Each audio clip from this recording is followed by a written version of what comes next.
But before the fight, actually. I know what to do. Now it looks like Connor is surreptitiously taking a piss in a bottle before, like, it looks. While Zane moans in the background. Welcome everyone to the MMA Depressed Us. We are back once again this week on a non-UFC week to watch some bad MMA. Do a little self-flagellation. Punish ourselves for the good fights that we get each week in and week out.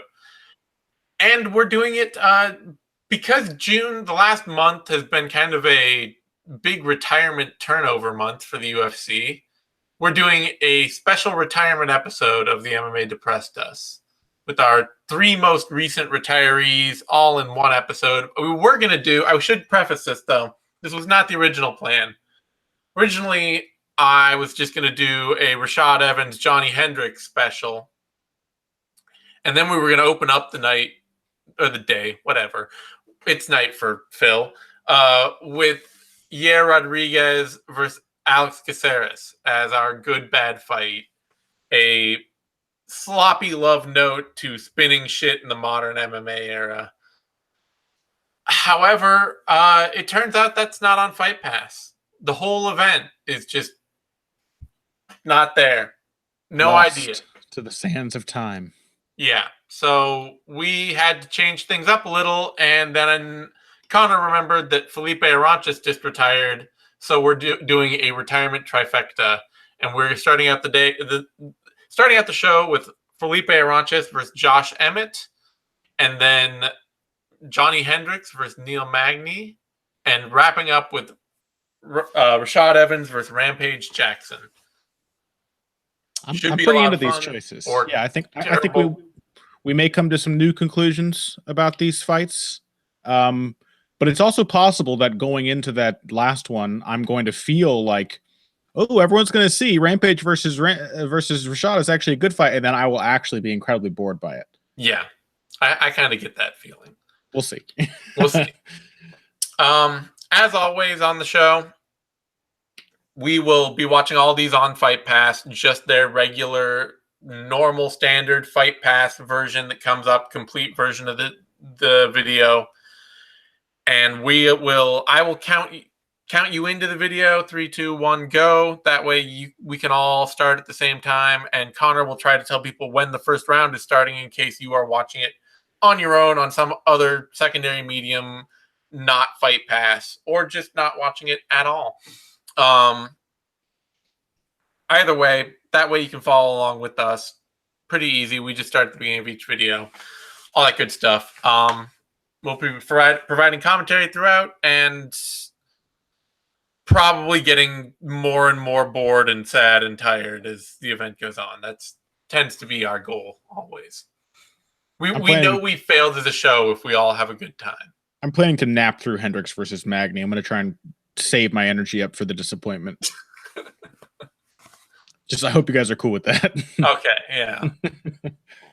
Get the snack in for Emmett Arantes, and then the post-snack nap in during Hendricks Magny. Exactly. That's what I'm thinking. I'm trying to keep the weight on, so to speak. I've lost the metaphor. Okay. Here we go. If I didn't say I'm being joined by Connor Rebish and Phil McKenzie earlier, I am. Let's get this going, because it only gets less fun from here on out. Yeah. Our first fight of the night, our good bad fight, Josh Emmett, Felipe Arantes, starting in 3, 2, 1, go. Matt, see, going into the Song Yadong fight, I know, like, during this fight, I realized there's a lot of people who were like, oh, I think Arantes is like pulling guard, and he's like faking him out, and he's trying to he's trying to lure him into a grappling battle, because Arantes does pull guard. He does have a guard game that he likes to use aggressively. I don't think that's what we're going to see here. No. And when I was thinking about for the Song Yadong fight, I was like, I really have no faith in Felipe Arantes after this because it was such a really terribly weird performance. Say you shouldn't really be pulling guard by falling face first on the canvas. Yeah. I think in a revisionist take, we'll have us seeing this as like a pretty clear sign that Arantes is just about like I will say if he fits right in there with the Hendricks and Rashad as to like how relieved we should be that he said I'm retiring. Yeah, it seems very clear. I think it seems like a very smart decision. It's too bad too, because I mean, he's still in his 20s and he's had a very fun action career. Not, ever going to be a title contender or a champion, but a fun action fighter. But it's also evidence that when you start this sport in your teens, it just chews you the fuck up, Yeah, let's see how long his career. Oh, first round's about to begin in just about 3 minutes of silence. Here we go. God damn I have no idea what happens apart from in the first round of this right fight. now. Shut the fuck up. It starts now. Okay. Sorry. Oh, man. We've been fighting since 2008. So 10 years, not that long, but quite a few fights. Yeah. 31 fights in that time. 10 years is usually the breadth of a physically viable MMA career. A lot of fighters fight beyond that, but they tend to lose pretty badly when they do. Nice spinning back fist to start. And here we go. First knockdown. Oh, he's pulling guard.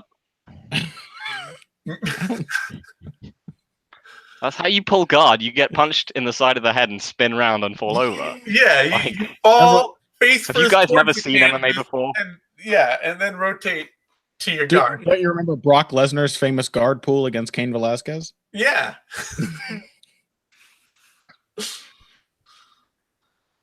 Yeah, it's a lot of like kind of just cuffing shots too. Like Emmett definitely has power, but I don't think he's that devastating of a puncher. He's not Mark Hunt out there. I know, yeah. Oh man, I think it's also like I'm trying to think of the right 10th planet thing to call this particular technique. Oh, meth head control. Yeah. I have wanted for years to make like meth head dive. Now go to the floor. You see, you got to go to the floor like you're a mendicant who's just been hit by a dose of something that's been laced to take him out of there. Like we call it the fentanyl flop. All right. Very careful technique to it here. Yeah, I mean Emmett is definitely bombing, but there's also something with like Arantes seems to know that he can't take the shots. Like he's really flinching, and I don't know if it's just because he was worried about the power, or if like something happened in camp where he's like, okay, I don't know. Felipe Arantes as a guard puller, it was the sort of thing where he would stalk forward, throwing. Yes. Yeah, like that's not. That was a solid shot too. Yeah. That was not a dude pulling guard right there. Definitely not. But like it looked like I don't know, falling tree. But it used to be he would stalk forward behind these Muay Thai combinations that were pretty crisp, and if a little automatic and rote, and like he would get into the clinch, and if you tried to take him down, he would go to the ground, and he would be there to like offer up a triangle or an arm bar or whatever. It wasn't just you've hit me, and now I'm going to fly backwards, and as I fall. When I hit the ground, maybe I'll try and put my legs up in the air. But it's like try a parry or something, man. Try a different. Don't just block and turn away from it every time. Oh yeah, like that's nobody pulls guard that way. No, that's knockdown number 4, and definitely if the second one didn't convince you, the third one was extremely decisive in how hard Emmett hit him. Yeah, he was inches away from just getting planked like Ricardo Lamas style, like. Yeah, and that also the fact that Arantes survives this fight is sort of making me revise Emmett downwards. An indictment of Emmett's finishing ability. Well, I mean, just his ability to like maintain a pace, to like fight really smart. Also, like it's going to be a little. It's always hard. You always see fighters fail to maintain a pace when they just about kill an opponent and then don't. Like, true. It's very rare that you get somebody who's just like, I beat you half to death, and I reserved enough energy to fight the rest of the fight. It's got to be hard to knock a guy down 4 times, maybe 5. We'll see if he gets another one before this ends in one round and not like get a little excited. Yeah, but it is also exposing eventually of the thing. Like, it's still the same qualm I've had about Josh Emmett, which is that he throws everything at one speed to one target. Yep. Yeah. Like, to his credit, he's a busy enough boxer that he not only punches hard going forward but going backward too. Like he throws with the equal output, leading and countering, and moving forward and moving backwards. And that makes him really hard to just go after and be like, oh well, I'm just gonna let him hit me and then I'll counter him. It's like, no, he's gonna be constantly punching you really hard. But it makes him a very predictable power puncher that then you have a fight like Jeremy Stephens where Stephens gets the timing and he's like, oh, okay. Arantes could have had some play there with that heel hook. He didn't have the far leg controlled, but Emmett didn't seem like he was 100% sure how to get out of that inverted heel hook position.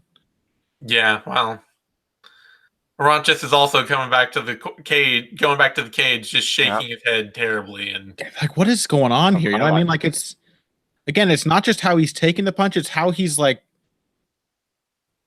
like nobody pulled guard with both hands over their head falling to the ground. Nobody. That's not. Do you know what I mean, though? It's not just that he's not able to withstand the punch. It's like before the punch connects, the way he's holding his body. It's a terror. It's a terror reaction. It's not it's not any kind of defensive maneuver. Like, this isn't going to work against any kind of hook. Yeah, he's just flinching and doing it the same way every time, despite the fact that Emmett is only throwing to one target with the right hand over and over again.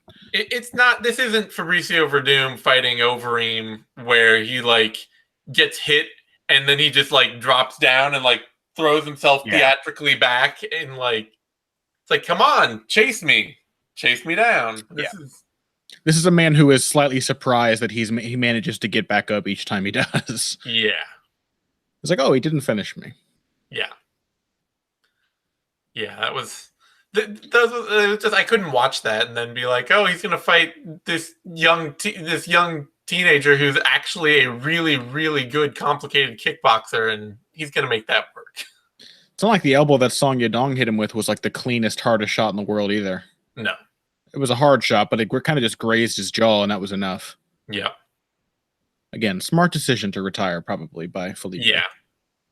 No, I when I say it's unfortunate that he's retiring, it's more unfortunate that he has to, not unfortunate that he is. Yeah. It's unfortunate that the sport really does chew people up that quickly. Yeah. He's been a vivisection favorite for a little while, especially of yours. Like, Felipe Arantes has always been a fighter that you're going to get an interesting fight out of if you show up to watch him. Yeah, he like I say, it's that the combination of having an aggressive submission game and a clean, like usually very pressure-based Muay Thai approach. I like a lot of these Brazilian fighters who have this sort of funky cobbled together game where like they didn't ever have wrestling, but they managed to make a very complete MMA style around that. Yeah, it's entirely finished first, kind of sneaky, kind of always think of it as kind of the jungle fight style. Yeah. Like it's just for getting the other weird dudes that you're going to be fighting out of there as quickly as possible. Yeah. Like, just have 17 different tricks. I feel like the Yuri Alcantara is probably like the classic example of the genre. Mm-hmm. Definitely. Yuri is like all high aggressive, high octane attacks, and then like the moment those go away, it's like, wait, what do you do? But you can see too, like already in this fight in the second round, like Arantes has the timing on Emmett's power shots, and so he's not getting hit nearly. Again, he seems to not like he's become more durable. He seems to have just relaxed. Yeah. So now he's like, they're still a little flinchy, but now he's tried leaping straight back, ducking, and parrying in addition to blocking the right hand, and already Emmett is having a much harder time connecting. Yeah. Also, I mean, I guess it's probably a suntan or something, but Emmett looks like he's wearing some sort of... He looks like he's wearing clown white. You notice that, like, around his eyes? There's, like, this... Really? This big... Oh, yeah. He does. Yeah. He wore, like, his old grandma, glaucoma sunglasses to the beach. Yeah. It's probably like scar tissue. It just doesn't get blood to it. And he's white. There's a line going to his ear, I think, from sunglasses. Yeah. I swear it's sunglasses. Yeah, you're probably right. Maybe. It also looks like when like a little girl puts on makeup for the first time and she doesn't really know how to control it, and it's just like really patchy, and like because the other parts of him are like bright red. Like his nose right now is just crimson, and then around the eyes and cheeks, it's just white. Gosh, what are Emmett's other moves? Moving forward and backward. What is this question? I don't understand. Yeah, he really does. The more I see of him, like after you get that first round, he's just the new Ishihara. Like you get that first dangerous round out of the way, and it's like, okay, I get it. Well, I mean, to his credit, unlike Ishihara, there's a high output. Like I say, he punches on the counter, and while moving forward and while moving backward.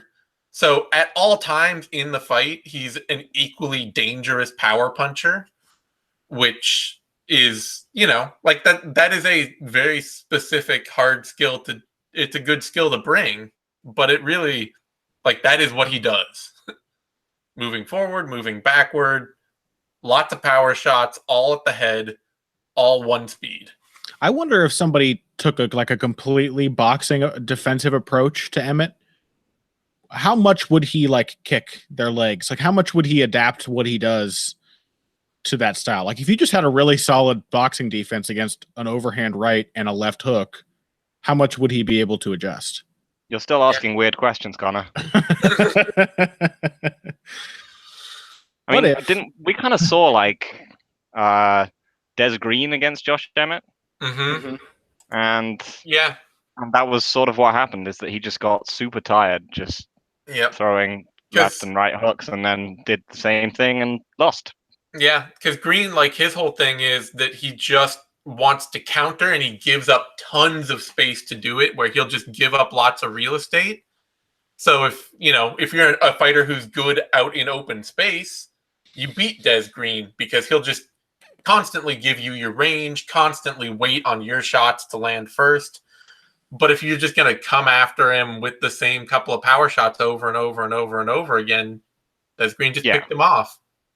Yeah, it's pretty much literally the best style matchup for Des Green to look good against. Just someone who's just going to monotonously throw full power to give him really hard counters. Mm-hmm. And also, like, Arantes won that round, right? All agreed? Oh, yeah, I think so. Yeah. Emmett landed. He totally won that. Emmett got him down and landed some solid ground and pound late, but there wasn't a lot of it. Yeah, and the vast majority of shots he threw on the feet were missing. Yeah. It's an arguable round. That is the weird the thing that makes this kind of a good bad fight is that Arantes really does get a big opportunity to come back in this. Yeah. Which is weird. See, like, this is the Arantes we know and love, and why I enjoy watching him is him just wheeling off some like four punch kick combo where, it's nothing spectacular, but it just is all clean, aggressive. Slipped outside the right hand there, and Emmett didn't even throw it. Arantes has at least 5 defenses to the right hand. He is set. Yeah, it could have just been that after he got hit by the first one, he was just semi-conscious for the rest of the round. Yeah, like he could have just not known what the fuck he was doing. It does kind of seem likely, looking at what we've seen from the last round and a bit. You would still like to think his like defensive instincts will be better than that, but this is MMA, so he probably does have to think. You can never really tell what's going to happen once all the circuits in the brain get jogged. True. Like what's it called? Brooks Chandler, all that kind of stuff. Yeah. Well, sometimes the weirdest examples. Yeah. That was definitely a fight where Chandler got. My personal theory on that is that Chandler got hit in just the right point where he actually lost vision in an eye, and then thought that, like, not only did he get his bell rung bad enough that he didn't really know what was going on, but he lost vision and then thought that he'd been like eye poked, or that he had some, like, he didn't understand what had gone wrong. Like, he couldn't. Not only could he not remember what hit him, but he then couldn't see right. He was very confused with like multiple interpretations of the situation going on at the same time in his addled brain. So here Emmett has adjusted in this round pretty nicely. It's a lot of kicks now. Yeah. He's trying to drive Arantes back, and he realizes all of his punches missed in the last round. And so he's doing a very good job cutting him off with kicks. It did say on Fight Metric, Arantes outlanded Emmett in that second round, 23-14. Yeah. So good reason to give Arantes the round. Mm-hmm. Emmett is doing all right here, though, because now when Arantes fires back, he's countering with the hands. Yeah. And otherwise, it's the kicks. Give him a little credit for that. This is a nice adjustment. Oh, yeah. No, I mean, he's not a bad fighter. Like, being tough and having a high output of power and being willing to throw forward and backward and just fill space with aggression. It's this stuff that looks a little uninspiring. It's like, measure you up, throw the right hand really hard. Measure you up, throw the right hand really hard. Okay, switch stance, throw the right hand really hard. It's like everything is just... The setups are not that tricky because you know exactly what they're all trying to set up. Yeah, and it all comes the same speed, even the kicks. Like, absolutely. Everything has a timing to it. And the problem is eventually, like, it's a style based on durability. It's a style that, because you're always going to be coming in at the same top speed with the same, he doesn't cut angles. He's coming in on straight lines. Then eventually you start running into dudes like Jeremy Stevens. And then you get your face crushed. Still fun though. Like, even like I'm trying to think of like what would be a great matchup for Emmett. How about Emmett versus Korean Zombie, who is like a really dangerous counterpuncher, but also extremem's hittable. I can imagine that they would match up quite well. Much less hittable lately. Or Calvin Cater. Yeah, he would still get raked with some shots in the first round, I'm sure. Yeah, I'd love to watch him versus Calvin Cater or I think Cater might kind of have his way with him, to be honest. Yeah, maybe. It seems a little too similar to the Green matchup, where he's just like, I don't think Emmett would have an answer for just a consistent jab. Maybe the wrestling. I feel like Cater's. Maybe Burgos would be fun. Burgos that would be fun. He would be in Emmett's face. Yeah. Yeah. I mean, there are plenty of fun fights, but also the question then is, when he comes back, is he ever the same fighter again? Yeah, that's true. Because he literally gets his face crushed. And if, those are the kind of injuries where he could end up like Josh Koscheck. Every time he gets hit in the eye, suddenly he's just pawing at his face. And mentally... Whose face got crushed? Emmett's. Josh Emmett. Oh, Josh Emmett. I thought you were talking about Shane Burgos for a second. I was no. I'm saying we don't know that Emmett will ever be this fighter again, because a lot of being this fighter does rely on durability. And Stevens gave him something to worry about for real. Yeah. Stevens broke his eye in like multiple places, eye and nose. So that was an okay fight, I guess. It was all right. Yeah, it was pretty solid. It was just weird. Yeah. Emmett won the third after dropping the second, so not a terrible look. Yeah, I don't think he's going to get... He's clearly not going to get his well-deserved 10-8 in the first round. Yeah. Obviously going to end up with a 29-28 here. Actually, no, he's going to end up with he's going to get a 30-27.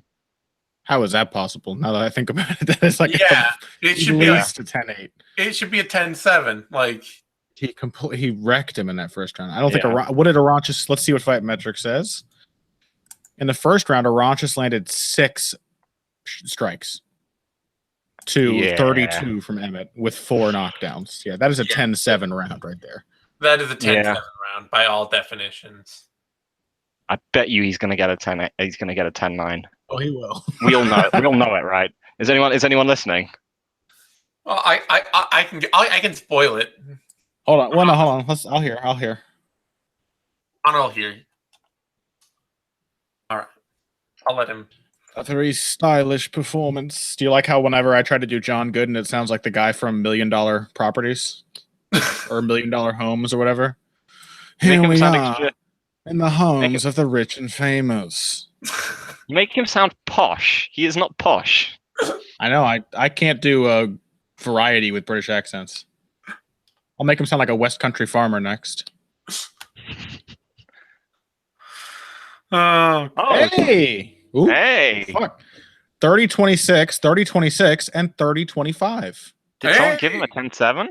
Yeah, one gave him a 10-7, and everyone else gave him a 10-8. That is not bad at all. No, that's fine. Good job, everyone. You also should have given Emmett Arantes the second round, but that's less egregious than giving... Yeah, oh yeah, I didn't even think of that. Emmett clearly did lose the second round.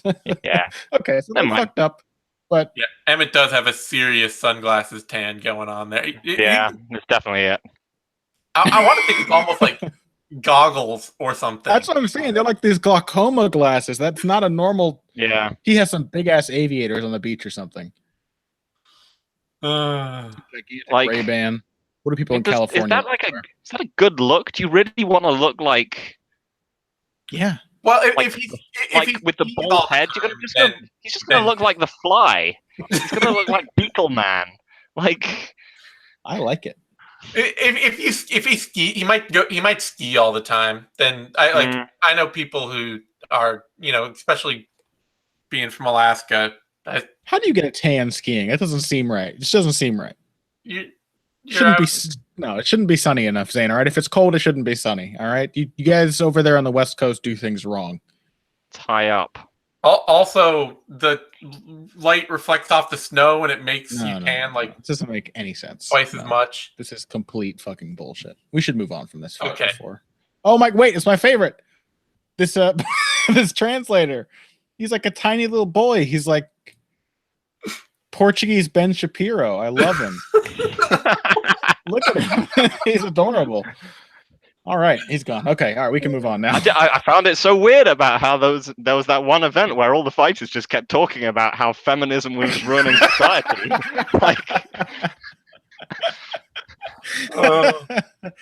This wasn't actually in Brazil, was it? Where was this fight? Damn it, where was this? Cerrone versus Till. Oh, it was Liverpool. Oh, wait. So they needed a translator to make like for the British audiences. Why was he there for Josh Emmett? He can talk. He can talk West Country, and he can talk. I knocked him out real good. Ooh. He's just doing a very bad approximation of various different accents. Just for the Cornish people. I knocked him out and something about clotted cream. I would love it if they had a Welsh translator in the octagon. That would be amazing. They have to translate it into Scouse for the fucking Liverpudlians. It just makes me think of that Michelin Web look, the padlockigami. I remember that. Oh yeah, I remember when they used. Do you remember when they used to have like they would have to have subtitles for like Ross Pearson. Like, yeah. Did they really? Yes. I just had to fuck him up, just had to beat him down. That's just the way. And then like no one can take my right hand. And then they talk to that guy, and he just goes, "Facts don't care about your feelings." That's what he said. And I was like, "Oh yeah." Okay. I love that. Next up, Neil Magny versus Johny Hendricks, starting in 3, 2, 1, go. Oh God. Oh. Gotta practice my accents, Phil. I wish I could do a nice, just off the cuff Scouse, off the cuff Scottish. I mean, you need to practice. You've got your hello. I think about them really hard. Also, Johny Hendricks looks super weird in that picture. You've got your Aussie hello down, Connor. Isn't that enough for you? Oh yeah, yeah. That is. I have mastered that one. Wait, I didn't see a picture of Johny Hendricks. I hope I'm watching the same video as you guys. Right at the beginning. Maybe it did show, and I just wasn't looking. Yeah, you probably just weren't paying attention. Okay, what are you guys seeing right now? Highlights of Charlie Brenneman getting knocked out. Okay, yeah, okay. We're good. Johny Hendricks, like Robbie Lawler, went through a whole bunch of different looks, and He could pull off none of them apart from the regular one that of just like short hair and a beard. Like all the other ones, like clean shaven Johny Hendricks just looks weird. Yeah. He really does. Yeah. Stop it! Ah! Yeah, it's not a good no. It looks like a serial killer. It looks like how your driver's license photo always makes you look like a serial killer.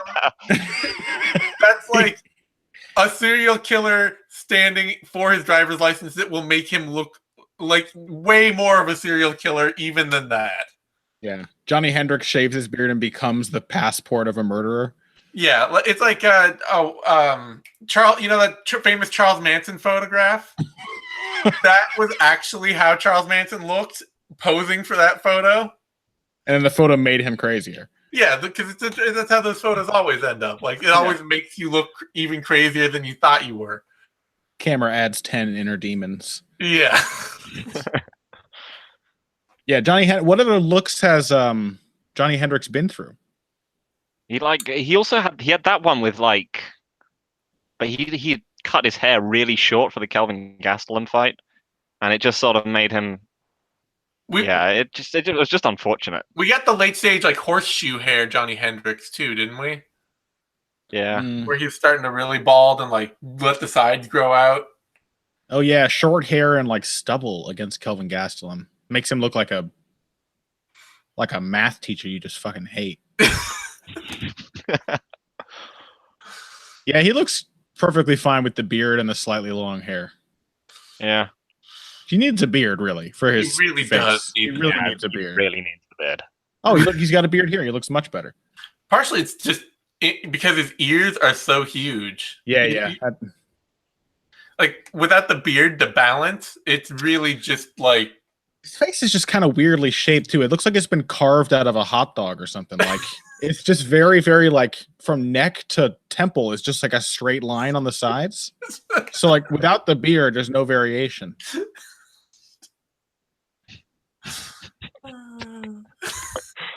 What else is there to say? This man retired. He was a champion. He gave us Fight of the Year fights, Connor.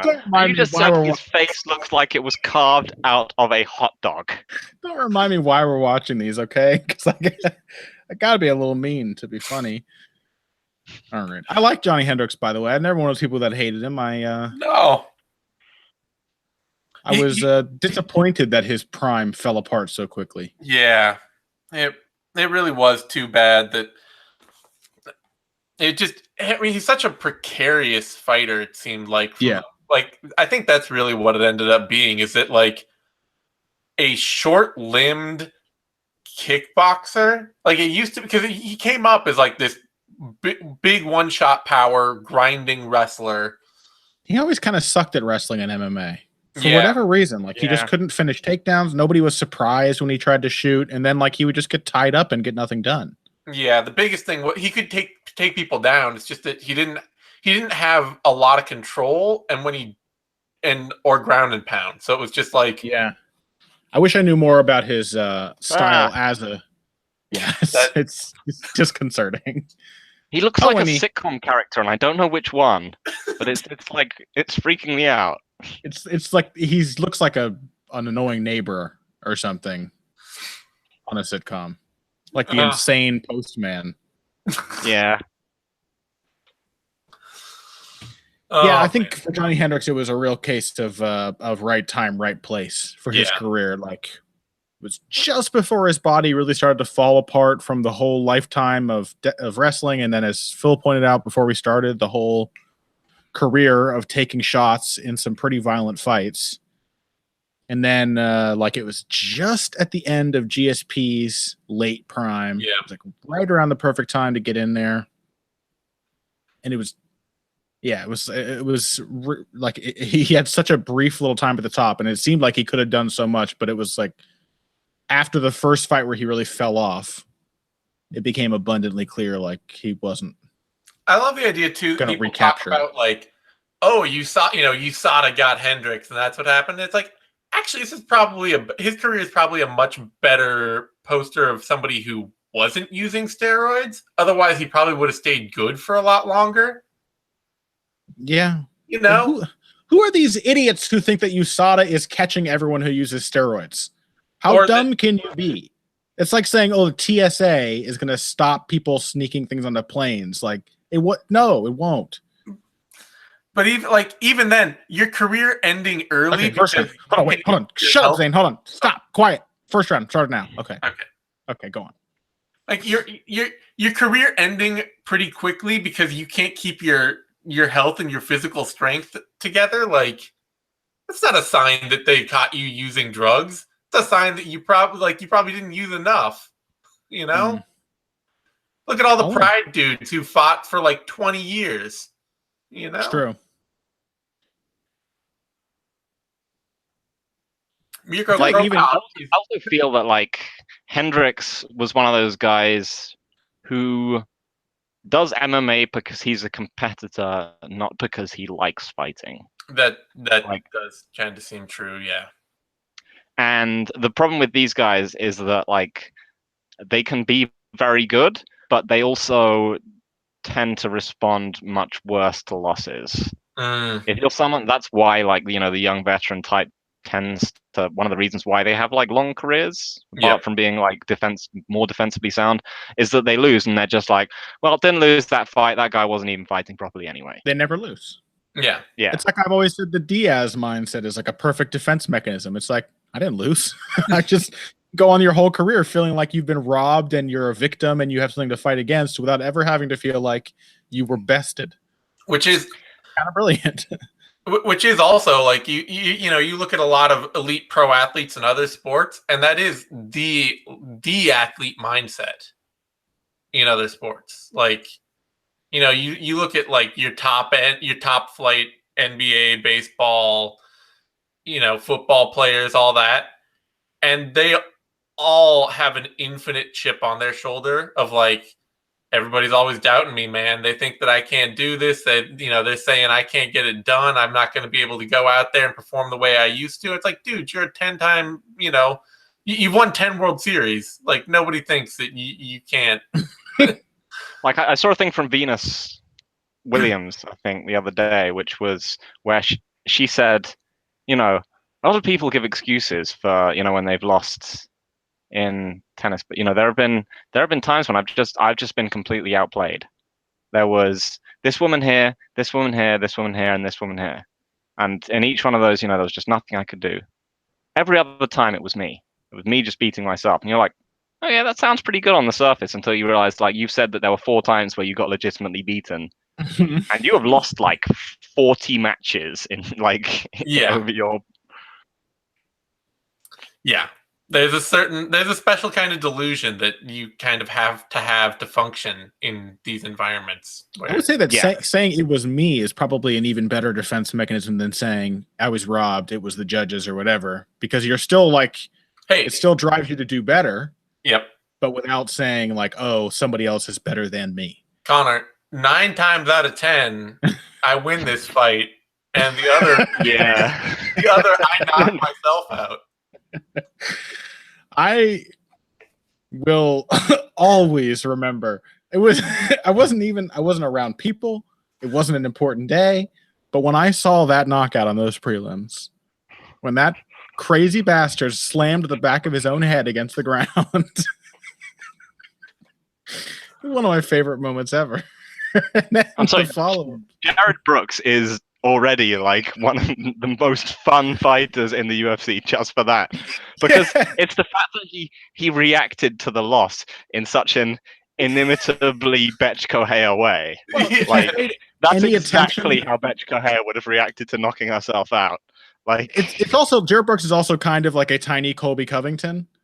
Yeah. So like, you watch him do that to himself, and it's hard not to immediately feel that he deserves every moment of that like humiliation. You're just like, well, I remember that time on the Japanese regional circuit when you like called a guy a pussy and a bitch, and like nobody even spoke English there, but you just wouldn't stop. So okay, you had it coming. It's fine. Oh man, watching Johny Hendricks try to take over with his wrestling game is and having to sit down to defend a triangle. Yeah, his arms it's fortunately very too similar to short. It's very similar to watching Neil Magny have to take over a fight with his grappling game. The thing is, like, Neil Magny has a great top position grappling game. Yeah. But, like, the issue here is that this fight is Condit Hendricks.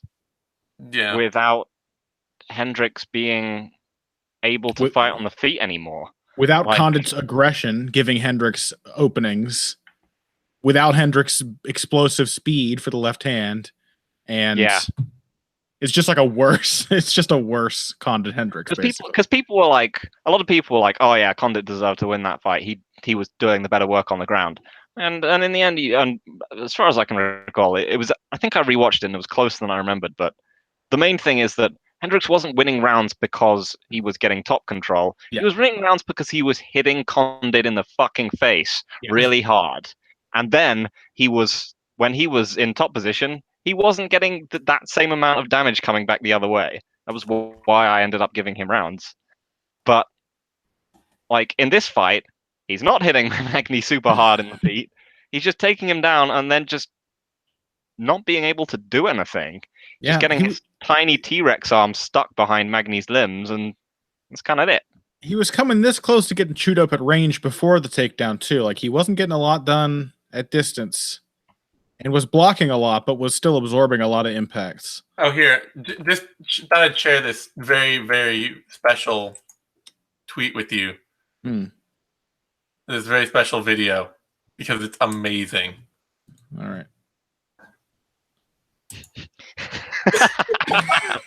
Is it just?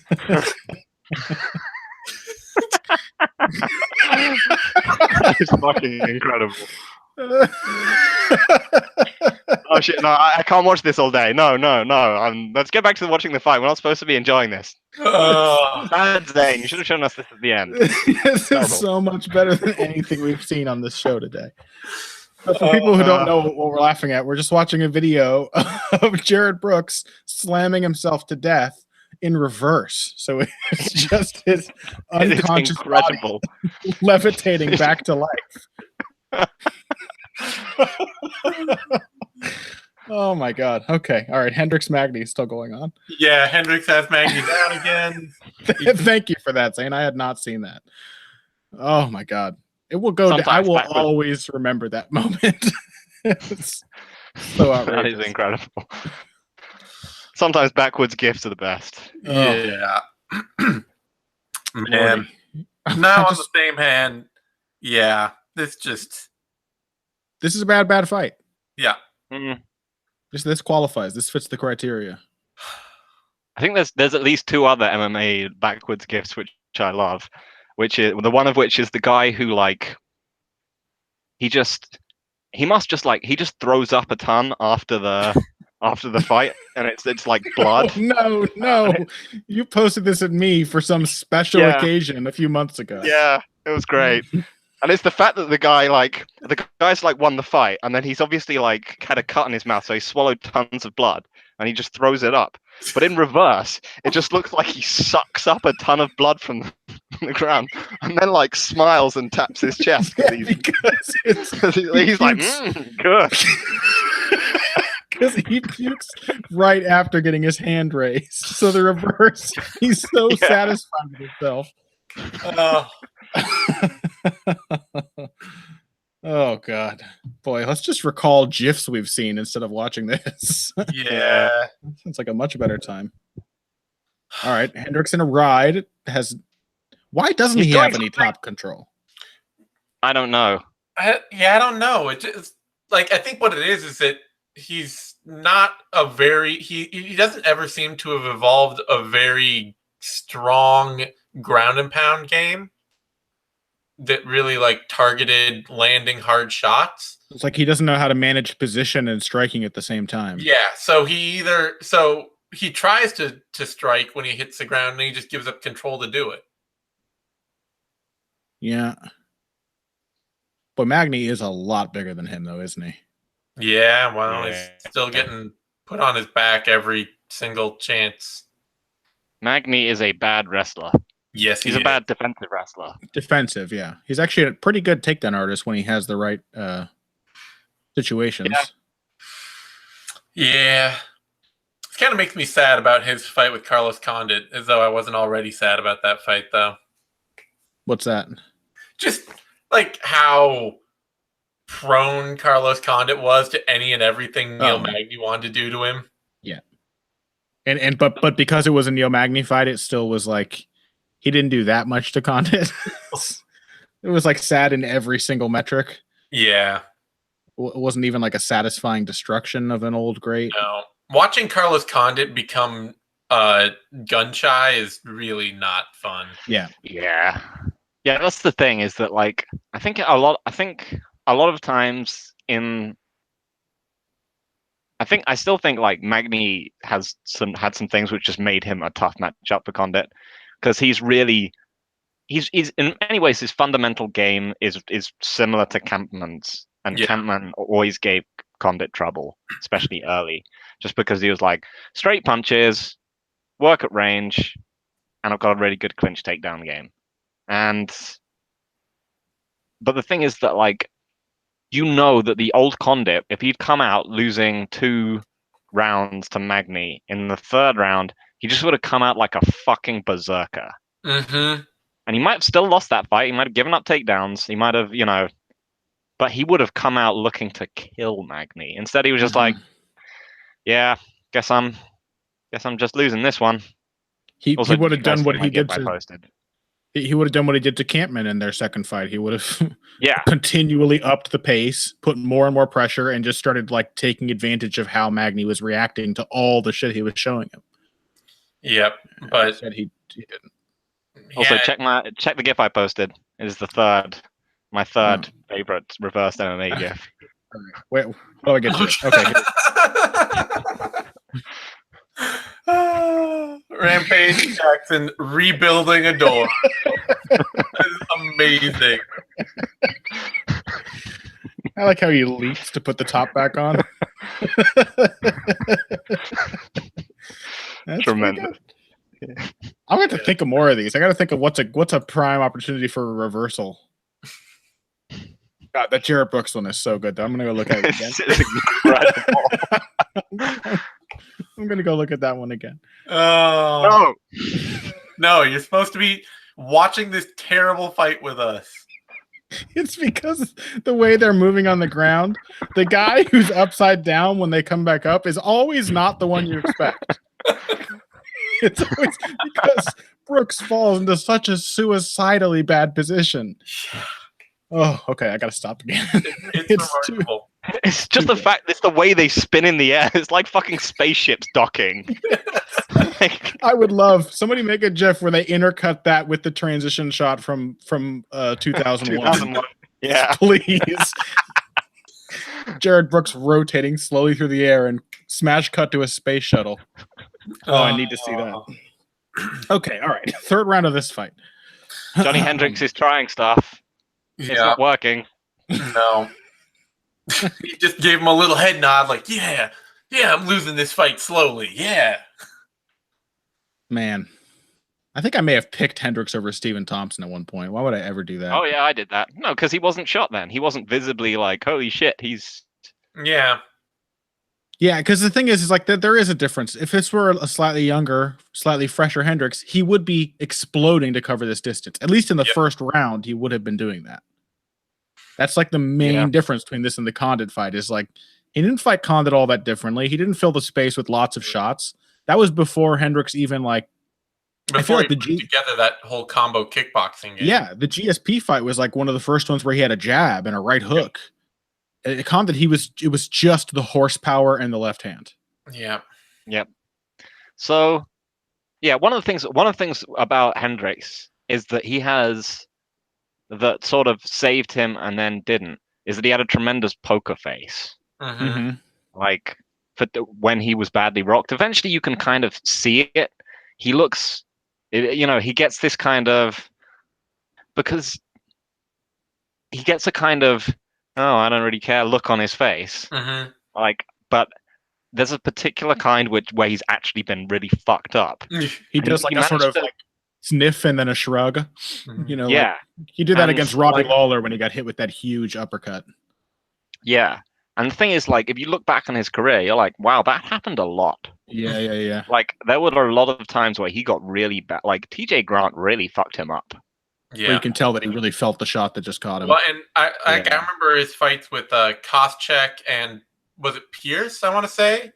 Yep. Where, like, the last rounds of those fights were a lot of times him losing really badly. Yeah. And those fights just overall were just, like, vicious. Like, they were just power punching wars for the most part. It was like the last hurrah for Josh Koscheck. It was the last fight where he was able to take shots and to fire back. Yeah, that took the rest of Josh Koscheck's career away, probably, that fight. It's really weird to see Hendricks just, like, get on the hips. Yeah, where's the strength? And partially, I mean, I think it is just that he's trying to just muscle through it. Like, he's trying to pick Magny up from off his knees.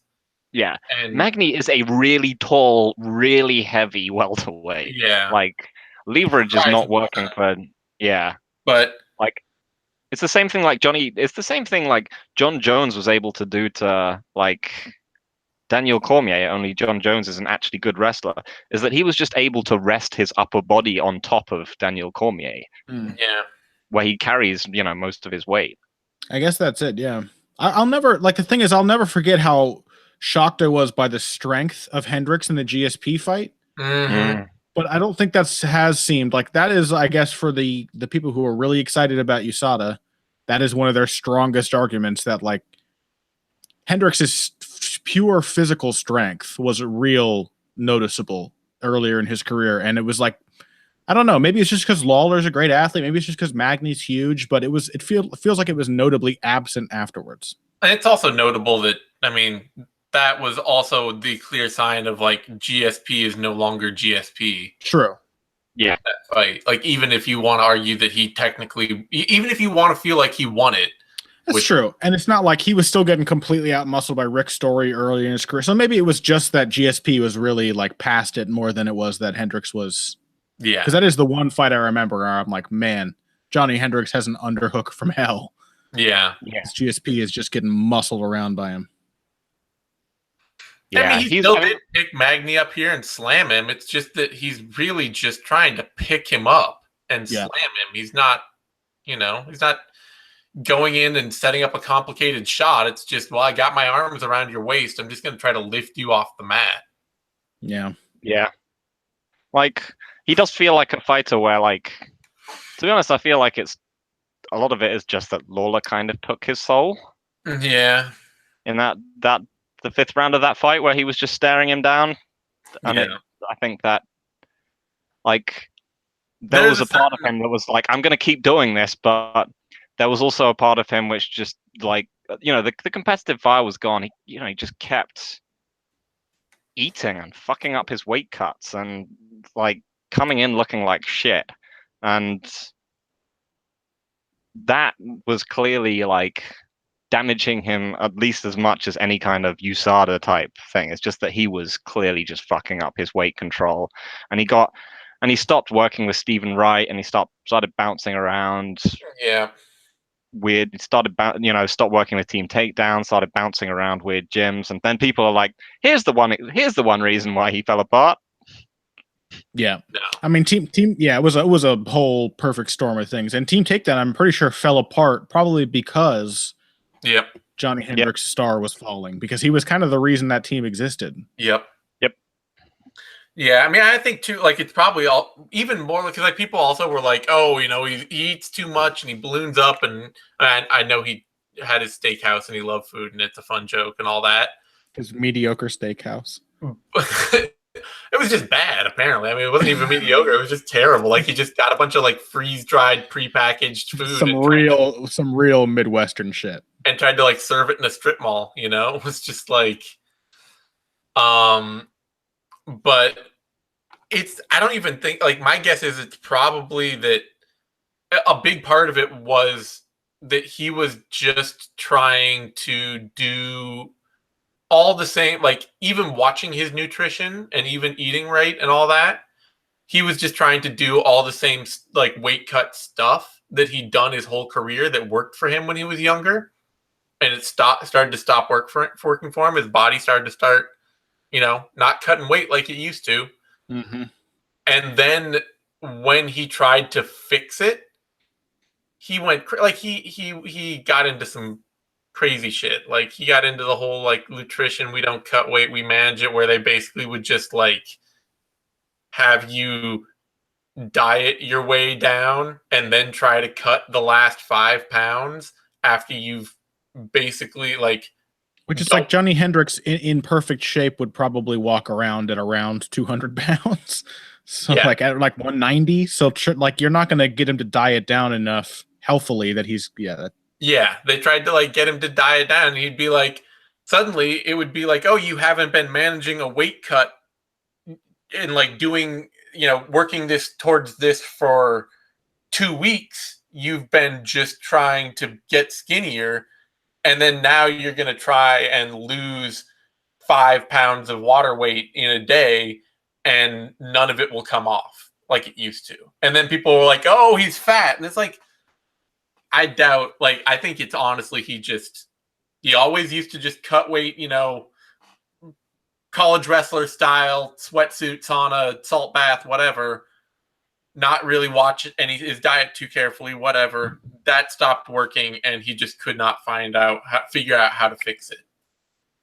Which he still could have had a great career doing that, because like Archie Moore was famously really bad at blowing up between fights, like would like sneak donuts into his hotel room past his manager and shit so that no one would know he was gorging on unhealthy food. But Johny Hendricks probably was doing the same shit all throughout his wrestling career in high school and college way before that. It essentially was probably like a lifetime of dangerous, drastic, and irresponsibly managed weight cutting. Yeah. So, like that shit has to come up eventually. Even if I would probably bet that he was not. I bet he was managing his nutrition totally fine in the past few years of his career, and probably I'm gonna doubt it. I mean, he was still struggling to make weight at 185. Well, like the process of cutting was what he kind of stopped figuring out. I think it's just like his body wouldn't do it anymore, because it wasn't like for the dude cut weight successfully for like 8 years. It's not like clearly the diet wasn't the problem then. It's that the cut stopped working. Like what he was doing. I do kind of feel like he just stopped. Like the thing is, I just feel like somehow inside he no longer felt he could really be champion again, and I feel like it killed his drive. Like he never looked like he was having fun in any of those fights, apart from maybe Lombard. But that was a perfect style matchup of another short arm dude that he could like counterpunch again. I remember watching that and thinking, hey, Johny Hendricks, you're not completely done, but this style is not going to work at middleweight at all. No. But I remember having exactly the same reaction. Like the first thing that jumped out from that fight was like, Hendricks is enjoying himself. Yeah. Because we hadn't seen it for like 5 fights before that. He was clearly like not into it. Do you guys think that similar thing could happen to someone like, say, Henry Cejudo if he were to lose to Demetrius Johnson the second time? I don't think so. I think Cejudo seems to be like, I think getting pushed and like, I think a lack of success drives Cejudo immensely. I get the feeling. I think success kills him. So? Yeah, like he won gold and then he didn't even qualify at the next Olympics. True. And then so as long as he doesn't get complacent, he was like fucking up. Get better. Yeah, he was fucking up and just fucking around and like treating MMA like this bullshit thing that he didn't really have to work on. And then the UFC was like, hey, fuck you. You're going to go up a division, fight at bantamweight. You're not going to be a flyweight. And that seemed to like really, get him to take it seriously. And then he lost that fight to Demetrius Johnson. He's only grown leaps and bounds since then. I think he just needs constant challenge in front of him. He can't be the best. If he is, that might be when he starts to get complacent again. Yep. But yeah, I think there's still something worth. Yeah, it's worth considering whether that's like how brittle that mentality is, though. How much. It's one of those things where like he can get beaten once and he'll just bounce back and say it was a fluke. But like, what happens if he gets beaten twice? What if it's just like if he just loses like a 50-45, or like he just loses, he just has one of those like GSP type title fights where he's just like, wow, I just didn't get anything done. Mm-hmm. It doesn't seem likely, but no, yeah, it'll be interesting. I mean, I think, I don't know. I think Cejudo seems the way he's carried himself since his UFC career, like since he got his weight together and all that. And he's been doing the whole bit. He's been traveling around, like he's really been pushing to get better. Yeah, I don't really feel like he doesn't seem lost in the way that everybody was concerned he would be lost. And it definitely doesn't.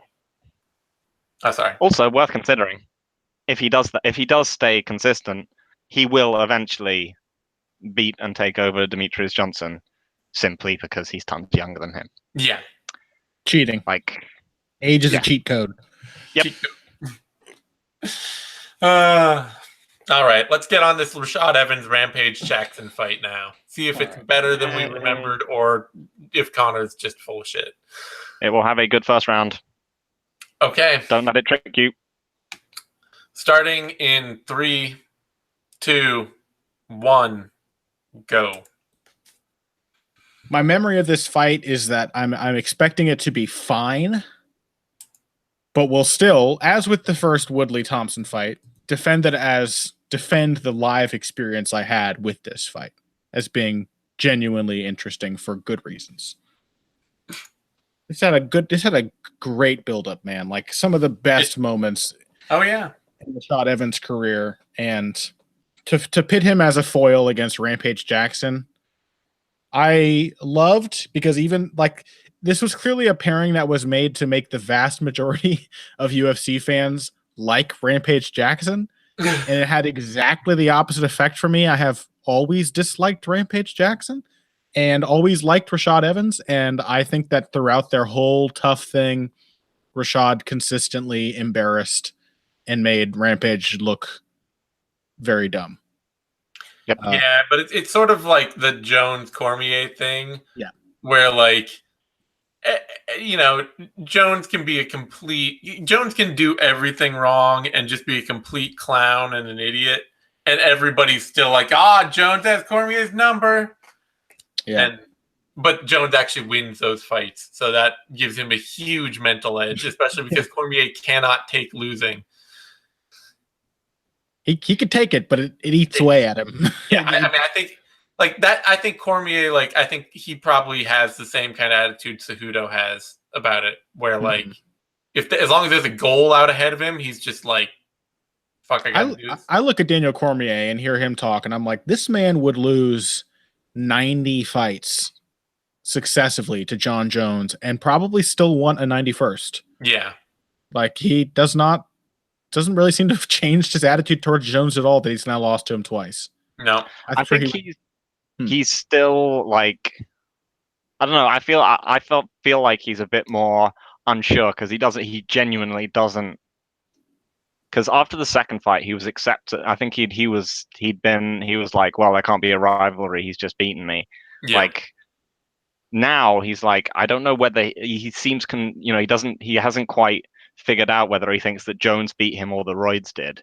Yeah. He was actually he hammered the roids angle way more before the first one. I feel like after the second one, he doesn't know like whether he doesn't know which line to take anymore. He was banging the steroids drum again recently, like most recently. Very clearly, like, he only in response to Jones. Acceptance mode in the immediate aftermath of like, well, he's just better than me. That's what it is. And then like to get that twist of the knife was just because Jones is such an immature, like adult 12-year-old perpetually that he is like, he can't resist taking the opportunity to be like, go on Twitter and gloat about what he's achieved. And that is what makes Daniel Cormier like enraged at the thought of like, okay, he definitely did steroids now because this motherfucker is way too full of himself. Well, and there's also the idea too that like, as the daddest man on the planet,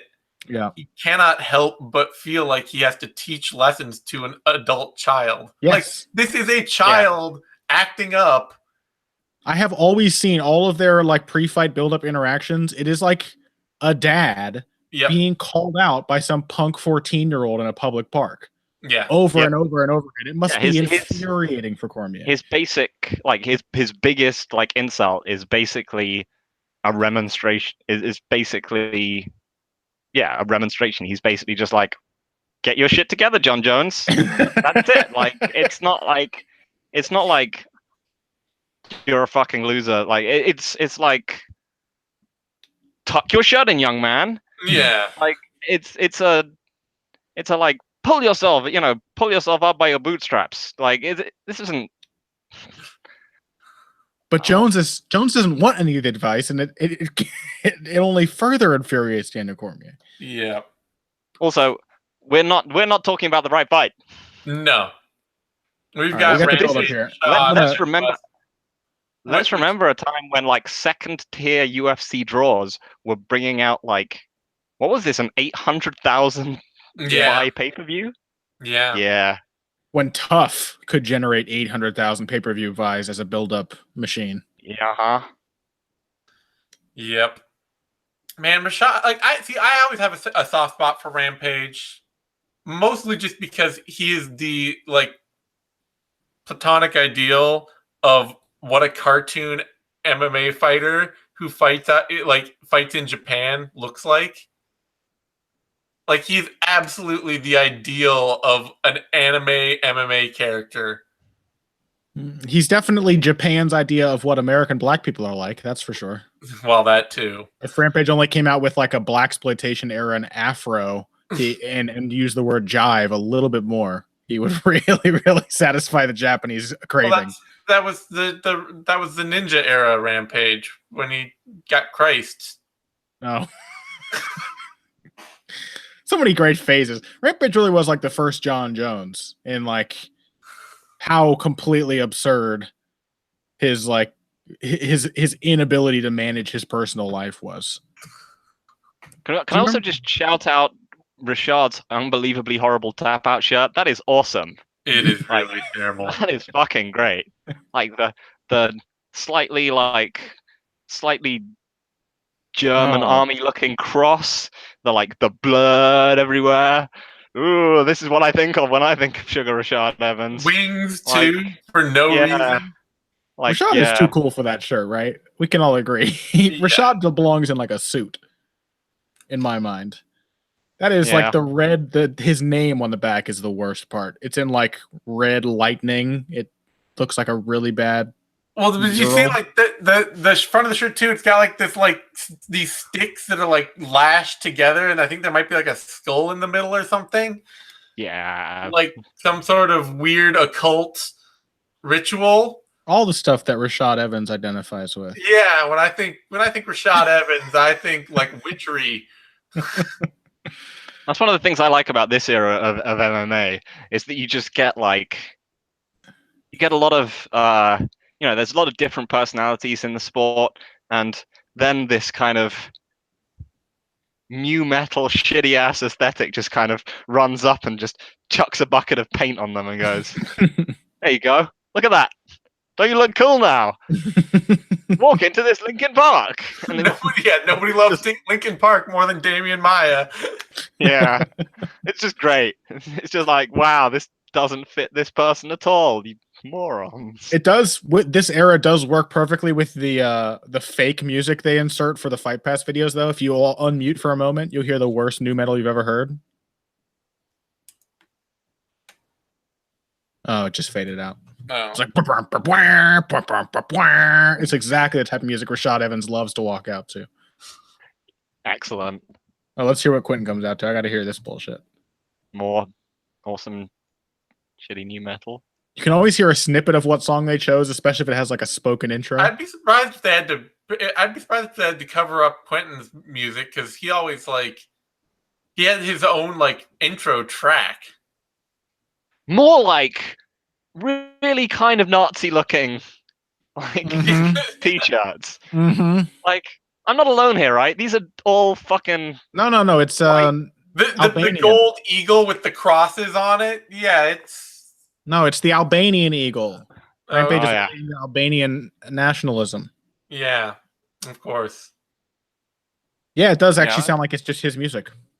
Yeah, he has his own intro track. It's some really uninspired like DJ cut. I don't know. Still, I think he did like a whole like techno album or something once. I had to find that. Does John Moraga come out to his own music? Is he allowed to? Does John Moraga make music? Yeah, he's a rapper. What? I didn't know that. Surely he is. He is. There was a big controversy when they wouldn't let him come out to Bone Thugs and Harmony. That's John Moraga's walkout. I'm sure he's a rapper. I don't think so. I don't think I'm gonna find some goddamn John Moraga rap song. I know. I will thank you. Yakovlev is Alexander Bad Boy Yakovlev. Is he really? Yeah, the Russian hip hop artist. Oh, nice. And let's see who else. Oh, there's Jose Aldo in the crowd there, sitting surprisingly far back. I guess he may have actually not even been a UFC fighter at this time. When was this?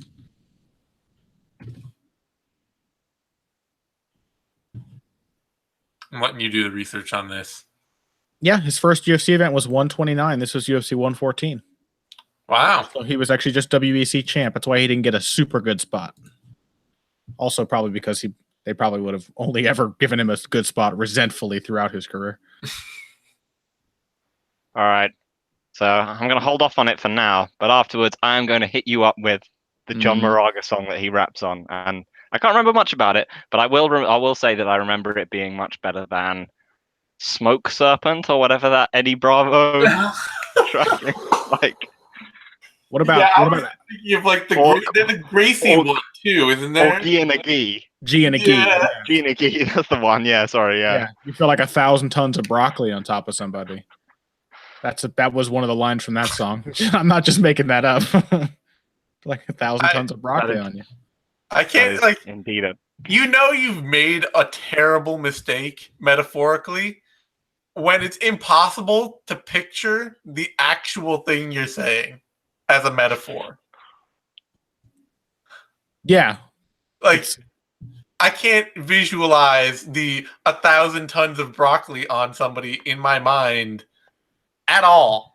There's no the mind boggles literally. I need to look it up and find some more lyrics.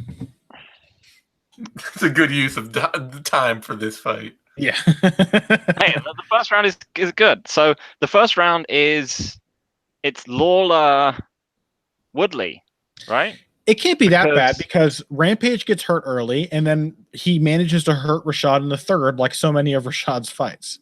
So it's only 3 rounds, a 3-round main event. But it's Lawler Woodley because Lawler Woodley was only a minute. Yeah, but like the first round. So the thing is that one guy knows that he's a defensive counterfighter who likes to shell up and look for big right hands. The other guy also knows that he is a defensive counterfighter who likes to shell up and look for big right hands. And so guy one decides that he's gonna go completely against his. And in Lawler Woodley, it's probably more exaggerated because they'd sparred a lot and because Lawler apparently just completely owned him all the time. But so like the defensive guy decides, you know what? I'm gonna come out of the gate and I'm just gonna rush him. And that's the last thing he's gonna expect. And it pretty much works. Now you've really actually honestly depressed me because Lawler Woodley was the moment when welterweight fun died. Mm-hmm. Like, I blame Robbie Lawler. This shit could get heavy like tons of broccoli. Lawler should have just Lawler should have just lost McDonald and Condit like he was supposed to. Not that Woodley would have had a harder. Well, he would have had a harder time with McDonald. We know that, but it is kind of. I mean, I know Woodley's improved, but it is kind of remarkable that like nobody's been able to actually just take that game plan and replicate We had it. this discussion on heavy hands this week. Yeah. Yep. Rory McDonald either gets immense credit, or if we do manage to revise, everyone else just looks really bad for not figuring out to do exactly what he did. So you want to throw a left jab? How do you pronounce this word? Yeah. Hook? A hook? A hook? What are you saying? No. Try that, or try throwing nothing. That's usually most people's approach. Yeah. Try mixing up throwing the left hand with pretending to throw the left hand. Look at the look on Rampage's face. How do people take this man seriously? It's not intimidating. I don't think they ever did. I mean, that's the fun, is that you never really... That's why I don't respect Rampage, because he's like a joke. And that's why I always like Rashad. Rashad is like a very like serious man. You know, like you take Rashad fucking seriously all the time. Rampage has had like one of the longest, most successful MMA careers in history. Yeah, he just sucks. All right, here we go. Here we go. First round about to begin. I say that. Hope you people who aren't watching the fights enjoy these long silences. Here we go. First round begins. Yeah. Now. Yeah, that's the thing, is that like a lot of Rampage's stuff just seems so put on. Apart from when he's complaining about stuff, when it seems incredibly genuine. Yes. Oh, see, it's exactly the same thing that Woodley did, right? Run up, triple left hand, right hand. Like, it is identical. And then a lot of this. This is exactly what would have happened if Lawler hadn't been knocked out. I'm guaranteeing it. Just tie up in the clinch, stall out. Yeah. No, you're absolutely won that fight, though. What? Rampage is only ever honest when he is like being like a suburban mom and like complaining about some shit that has happened to him. He loves to complain about things. But that's the only time I buy his whole shtick, because otherwise it's like it's a complete show. And it's like the problem is, I don't know. He's like a not very talented class clown. Like I'm not 13 anymore, so I don't enjoy the show. And yet here you are watching MMA. Yeah, well, maybe I'm in the wrong sport. We have specifically chosen to be bad. We were specifically selected because it sucks. Also, this came out. This was before the Expendables 1. So wow, that gives you some. How time flies. Those were the halcyon days. It is pretty remarkable for a guy who ended up not wrestling or grappling, not kicking at all, really only boxing, and who couldn't really act at all. Just how successful Rampage Jackson has been across multiple platforms. Yeah. Sure. Like, I mean, he's a really good natural MMA wrestler. Yeah. He's like, even his fight against Dan Henderson is legitimately really good. It's easily the best he's ever looked. He was a lot more likable to me. Then he back just coasted. Then he just coasted on that ability for like the next 10 years. Yeah. Or something. In like the Pride days, he was more likable. Well, I mean, the Slam Page was one of the most fun fighters ever. Yeah. In a ring. Even like on commentary, then it's like he was still like always trying to be beautiful timing and takedown. That was a nice takedown. Even then, he was like, I don't know, he was like more laid back. Like he felt more real. Well, he was like funnier and relaxed. Like talking with Bas Rutten, he was always entertaining. I mean, I think that's the whole like part of the whole thing of like, the difference between Pride and the UFC and like the environments and the relaxed sort of, Pride just was like, if you're entertaining and you show up and you put on a show, we're going to ask you back and we love having you around and we're just all going to have fun. And the UFC was very much like, no, you win these fights, we cut you. And that's it. Make a scene, get out. Yeah, that might very well have something to do with it. And so I think he just kind of stopped having fun. A nasty knee to the body from Rashad there. Man. Fairly slow, but we've had 2 real big highlights in this round. Yeah. It's got me thinking about Rashad versus Anthony Smith, though. We're not going to ever watch that, are we? No. Well, we're going to do that. We're going to do the show of like purely crappy one round fights at some point. Okay. Because we have to have Fried Takiana. That isn't crappy. That's it's just depressing. It is depressing. It's just very depressing. Because you can see, like, if Rashad hanging out in the clinch in the exact same way, putting a lot of head pressure on, working really hard, getting throwing hard knees, letting his hands go, and then you have him against Anthony Smith where he just stalls and gets absolutely obliterated in seconds.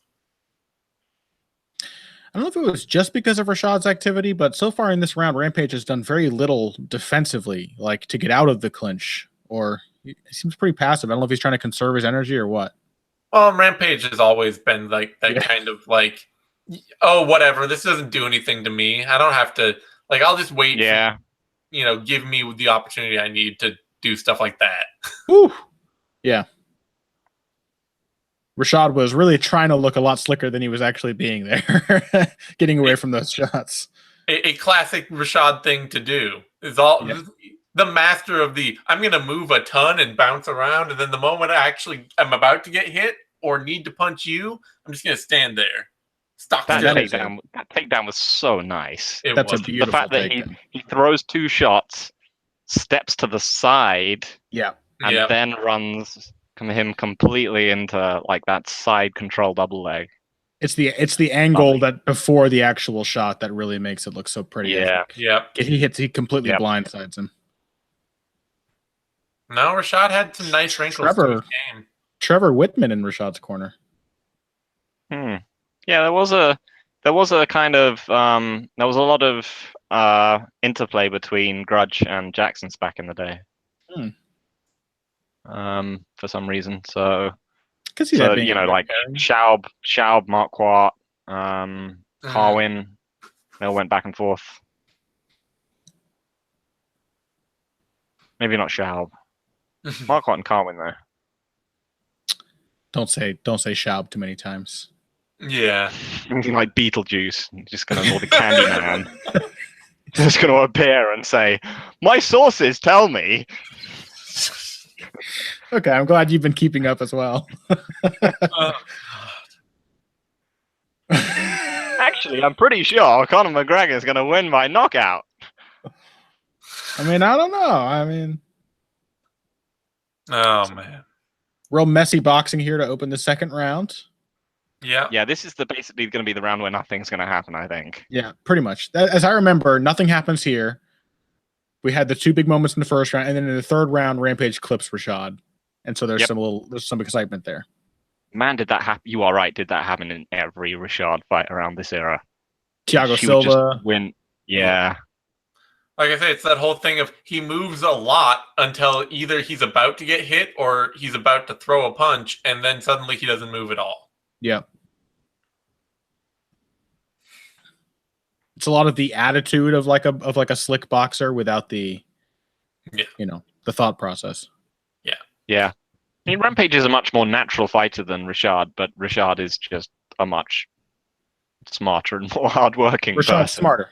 That's really the difference between these two, I think. It was I think that comes through in this fight. It's like Rashad really kind of manages the fight to get the performance he wants.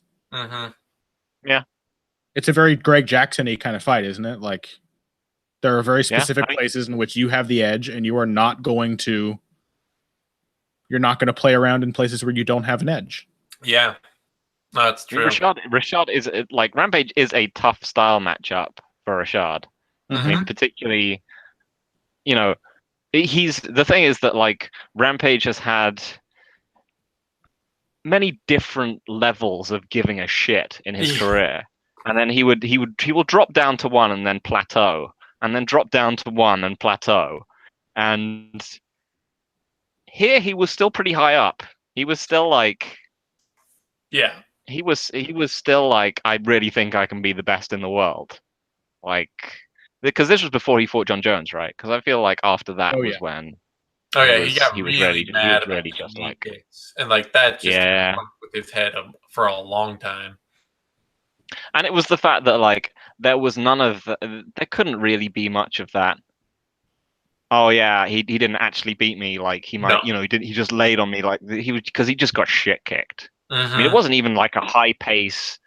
It wasn't even a high pace like it wasn't like a Shogun style beatdown. It was just lost. Just didn't do anything, didn't get anything done, and then just when he got tapped out, it was just like, oh yeah, I'm done. He got poked in the eye a few times as well. It was just like stuff for him to be mad about, but nothing he could really do anything about in that fight. Yeah, nothing that he could then turn around and point to and be like, well, that's also why I lost. Yeah. Like, and also nothing that he could in the moment. I remember him getting poked in the eyes that much against Jones. I remember Jones doing the hand thing, and then like Jones Rampage being like once. I think Jones poked him once, and then Rampage became very sensitive to the was very distracted by it and fixated on it. He also just like, I mean, to be fair, he figured that he was like, how do I close distance on this guy without running into his open palm and his outstretched fingers, which is fair enough. Not an illegitimate complaint. Rampage just doesn't really have the urgency that he needs. No, Rashad is happy about that. Very, very clearly, as well, a young veteran. Yeah. Yeah, actually, that's a very, very good shout. Don't say anything that's going to make me like Rampage Jackson, Zane. But I mean, that's clearly what's going on. Like he's just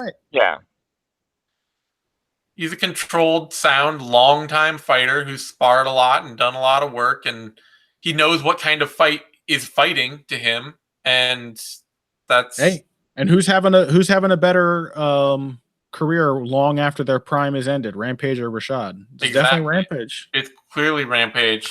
Rampage will almost certainly rack up a few more wins at heavyweight before he retires. Yep. He's still looking like okay as a fighter. Not great, but he still looks like some version of himself. Like he's just built to be a longer lasting fighter than Rashad. Yeah. But yeah, I mean, the thing is that like with the problem with him as opposed to a lot of young veterans is that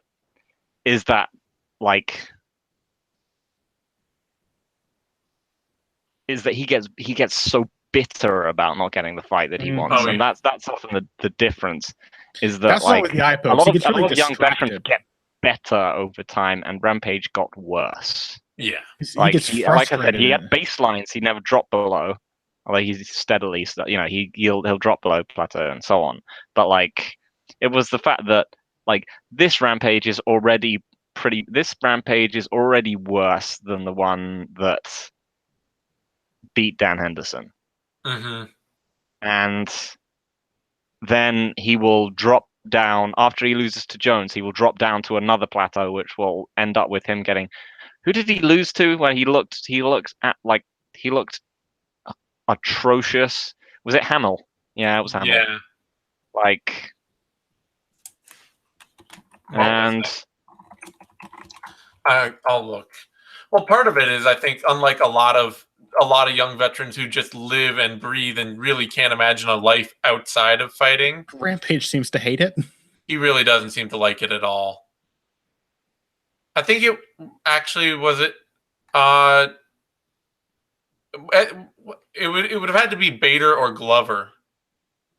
The Bader fight, he had literally nothing going, as far as I recall, except for the one slam. Yeah. He threw Bader, which is still fucking credit. Not many people get to throw Ryan Bader around. He did fight Matt Hamill. He won that fight, but he did. He looked. That was right before he fought Jones, actually. All right. Oh yeah. No. So it was the beta fight where he looked terrible. Yeah. Yeah. Bader was like a totally uninspired performance. Looked like he didn't want to be there. Yep.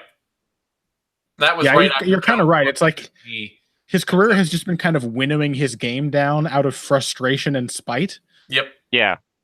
He was like, First he was like, I'm a great wrestler. Yep. And he was like, I'm a wrestler who can punch. Then he was like, I'm a puncher.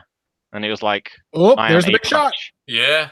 Man, Rashad was bad. Whoa, Rashad was incredibly hurt. I didn't remember how badly fucked up he was. That is a terrible position to be taking those shots too. Like he was so close to being stopped. Man. And you look how like strong Rampage's hips are. Like once he is on top of you, very difficult wrestler to shift. Definitely. Yeah, Rashad was like one more slightly cleaner shot in that flurry could have put him out. Yeah. Cold. It is weird. It is a really weird idea of like a young veteran kind of fighter who doesn't like fighting. Mm-hmm. Like, doesn't seem compatible. I mean, the thing is it's how narrow his definition of fighting just narrowed over time. Yep. And it became until it was literally just like, I literally just want to land a left hook. Yeah. And that was it. Just like, that's not how this is ever going to go. Like, literally no one is going to just stand there and like, even in his weirdly terrible fight with a terrified looking Fabio Maldonado, like, surely you would think that Fabio Maldonado is the best possible matchup for you to have a fun fight against. Mm-hmm. And he still looked like he just... Yeah. It looked like he just hated it. Yeah. Just hates it. Yeah, this is a credit to Rashad's conditioning at this time more than anything, I think. Like, he looks totally fine. Yep. And actually looks a little more fit at this moment than Rampage. Like, I think Rampage is having trouble following up because he doesn't have the energy. Yep. And beautiful. Yeah. That is a gorgeous takedown. Man, even if Rashad's wrestling could have just held up, he could have been a much more successful fighter late in his career. Remember Rashad's fight with Phil Davis? Yeah. Yeah. To me, that was like his best last performance. Yeah, that was like his last hurrah, like one of his best overall performances. He just completely owned that fight in the wrestling and the striking, and was like a very smart way of fighting a guy like Phil Davis. I love that fight. Yeah. Yeah. And then eventually he couldn't out wrestle Sam Alvey or Dan Kelly. No. Shut up, Zane. I don't want to Shut the fuck up, Zane. You monster. Make fun of Rampage instead. Yeah. It's fine. He deserves everything bad that happens. It's fine. Don't think about it. Rashad needs to be protected. So what would you say? We got 50 seconds left in this fight. Was it fine? It's still a disappointment. I think. It's still like when you remember how built up this was. Yeah. These two guys are going to go off. I mean, the thing is that like you can't. Like, there's nothing you can criticize about Rashad's performance, really. Not at all. You're just like, yeah, this guy's actually a really tough style match for you, and you just fought the exact right fight to throw him off his game and then keep him thrown off for pretty much the whole thing. He ends the round in which he got almost finished beating the shit out of Rampage and out wrestling him soundly, like two clean takedowns. He arguably may have come back and won this round. It's a very good performance from Rashad. I think that's why I like it, because obviously I'm a big fan of Rashad's, and I have always thought he fought this fight perfectly. Yeah. I think, honestly, if it were a 5-round fight, it would probably be a much better fight, because it would have finished. It wouldn't have gone the distance. Maybe, but if it were 5 rounds, I think it might have gone the distance, because Rashad never had the best gas tank, and Rampage still has that thing where he's just incredibly. He gets tired, but he's just a huge block of, it's like look at this. He's still just hugely physically strong. Man, he is out. Yeah. Like these are the shots right there for a few seconds. Yeah. He is like the thing is if I think he woke him up with one of those shots as Herb was coming around. Yeah. I think if he'd actually let him go, I think he would have just like or even if he just, when he hit those like 3 or 4 punches on Rashad's head and his head was bouncing around, if he then just stood up and made Rashad get up at right then, and then decked him again. Yeah, there was a moment there like after that first big left hook where like Rashad was like his legs were going, and then Rampage just barely clipped him on like the wrong side of the jaw, and then his leg extended as if his body thought he was still standing on his feet, but instead it was like pointing away, and so his leg just straightened out and he fell flat. That was a scary moment. Yeah, still a disappointment. Put on your shitty t-shirts, guys. I'm really good. Here we go. Let's get everybody dressed up. Witchcraft versus Nazi symbols. They're both kind of Nazi, I gotta say. Yeah, everything. One of them's occult Nazi, and the other one is kind of military Nazi. One of them's Hellboy Nazi, and the other one is like, Captain America Nazi. I like to think there's like a thing where they first like go to the Tap Out design cruise, and they're like, "Hi guys, we're gonna be designing your t-shirt today. We got a lot of great designs you'll be looking at. We've got this one, and this one looks like the bloody demon, from 50 years ago, and from my homeland. What do you think about this? This eagle is American. Yes. Yeah. This one, see, you see the eagle. It is very strong, very powerful. This one, this crooked cross. You see, it is, I think, Buddhist symbol, maybe, but also very powerful. Also, finally, this one, my favorite. See these 2 mighty lightning bolts to signify your power and strength. What do you think? Which one of these you like? And they're like, can I maybe have something that's a bit less Nazi? No, they didn't say that. Tap Out said, can we get a shirt that has all of those on it all the time? I mean, I'm assuming that's just their design guy. Yeah. Wilhelm. Yeah, Tap Out owned by, Mark, Shred, Josh, and Helmut.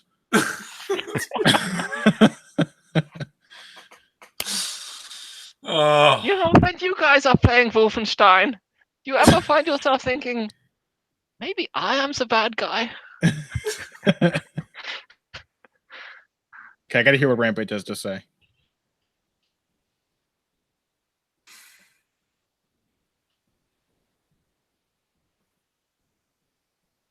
He's being very, very classy. Is he? Well, no. Is he deteriorating? I would imagine he would start off and then start. Because I'm not. He's talking for too long for him to be classy. Yeah, it's sort of like Ally Quinta trying to be classy. Like he starts off saying, "Okay, I trained with a lot of small, quick guys. Rashad was in tremendous shape. He was the man tonight." And then he's like, sort of like imagining something to be mad about. So he's like, anybody who thinks that they could come in here and do this is a pussy, and nobody else can do what we do. So like, it has to become like a sort of insecure self-defense before long. Yeah. I'd imagine eventually he's gonna refer to it as not being a fight. Let's see. That's the classic.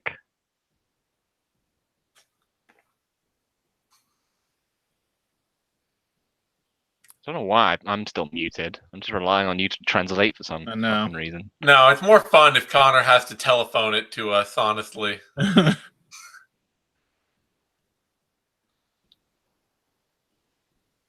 He worked with Mike Dolce to cut weight for this fight.